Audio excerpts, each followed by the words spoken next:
নমস্কার বন্ধুরা, সবাই কেমন আছেন? আশা করছি খুব ভালো আছেন। তুলিস ওয়ার্ল্ডে সবাইকে স্বাগত। আজ আমি বানাবো এক অভিনব পদ্ধতিতে ভেজিটেবল রোল। চলো কিভাবে বানাবো দেখে নেওয়া যাক। একটি পাত্রে অল্প কিছু পরিমাণের পনিরগুলোকে গ্রেট করে নিয়ে তাতে একে একে গুঁড়ো মশলা অ্যাড করতে হবে। ধনে গুঁড়ো, জিরে গুঁড়ো, লঙ্কার গুঁড়ো, হলুদ গুঁড়ো, লবণ, অল্প পরিমাণে চিনি, কাসুরি মেথি আপনারা চাইলে দিতেও পারেন, এবং চিলি ফ্লেক্স, গোলমরিচ সমস্ত কিছু ভালো করে দিয়ে এবার তাতে পেঁয়াজ কুচি, একটু গ্রেট করা রসুন কুচি, একটু গ্রেট করা আদা কুচি, লঙ্কা কুচি দিয়ে তাতে আগে থেকে কুচিয়ে রাখা ছোট্ট ছোট্ট করে ভেজিটেবলস, গাজর, ক্যাপসিকাম আপনারা চাইলে নাও অ্যাড করতে পারেন, করতেও পারেন, করলে এতে বেশি ভালো স্বাদ হয় আর কি, এবং জিনিসটা হেলদি হয়ে ওঠে প্রচুর পরিমাণে। বাচ্চারা খেতে খুব পছন্দ করে। এবার ভালো করে সবগুলোকে হাতের সাহায্যে ম্যাশ করে নিতে হবে, খুব ভালোভাবে মাখতে হবে। এখানে আপনারা চাইলে সাদা তেলও ইউজ করতে পারেন, আবার নাও পারেন। ভালোভাবে মেখে নিয়ে এটা এরকম শেপের আকারে নেবে। আপনারা এইভাবে শেপ দিতে পারেন, আবার নাও পারেন। আমি লম্বা লম্বা আকারে ভালোভাবে শেপ দিয়ে নিয়েছি। সবগুলো শেপগুলি দেওয়ার পর দেখতে অনেকটা এই রকম হয়েছে। এখানে মোটামুটি হয়ে গেছে আমার শেপ দেওয়া। এবার এগুলোকে কোট করতে হবে। কোট করবার জন্য এখানে আমি কিছু পরিমাণের ব্রেড ক্রাম্বস বা বিস্কুটের গুঁড়ো, আপনারা যেটা ইচ্ছা সেটা নিতে পারেন। আমি এখানে বিস্কুটের গুঁড়ো নিয়েছি।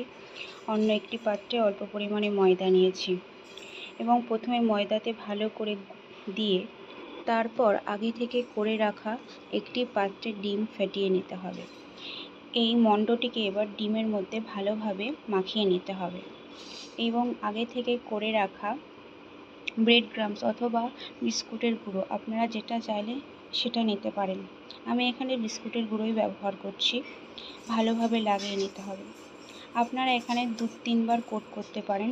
যত বেশি কোট হবে তত জিনিসটা ক্রিস্পি হবে এবং খেতে ভালো হবে। ভালোভাবে আস্তে আস্তে হালকা হাতে 2 থেকে 3 বার কোট করে নিতে হবে।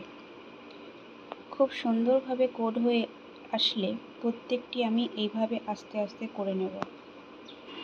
এবার আপনারা দেখতেই পাচ্ছেন আমি সবগুলো চপগুলিকে এইভাবে শেপ দিয়ে একে একে করে নিলাম। সবগুলো করা হয়ে যাওয়ার পর এই রকম দেখতে হয়েছে। এবার গ্যাসে কড়াইটা বসিয়ে দিতে হবে। কড়াইটা খুব বেশি পরিমাণে হিট করে তাতে অল্প পরিমাণে তেল দিতে হবে। এখানে আপনারা ডিপ ফ্রাইও করতে পারেন, শ্যালো ফ্রাইও করতে পারেন। আমি এখানে অল্প তেল নিয়েছি। তেলটাকে খুব ভালোভাবে গরম করে নিতে হবে। গরম করার সময় মনে রাখতে হবে যখন আমি চপগুলো ছাড়বো তখন গ্যাসের ফ্লেম কিন্তু কমিয়ে দেব। যদি গ্যাসের ফ্লেম না কমানো হয় তাহলে চপগুলি পুড়ে যাওয়ার সম্ভাবনা থাকবে। অতএব গ্যাসের ফ্লেম কমিয়ে দিতে হবে। গ্যাসের ফ্লেম কমিয়ে আস্তে আস্তে ভাজতে হবে। আস্তে আস্তে ভাজলে ঠিক এই রকম দেখতে লাগবে, লাল লাল হয়ে আসবে। তখনই আপনারা বুঝে যাবেন এই চপগুলি রেডি হয়ে গেছে। এবার এই চপগুলি পরিবেশনের জন্য রেডি হয়ে গেছে। ভিডিওটি ভালো লাগলে লাইক, কমেন্ট, শেয়ার অবশ্যই করবেন। গরম গরম পরিবেশনের জন্য রেডি। তো ভিডিওটি ভালো লাগলে অবশ্যই শেয়ার করবেন। টাটা।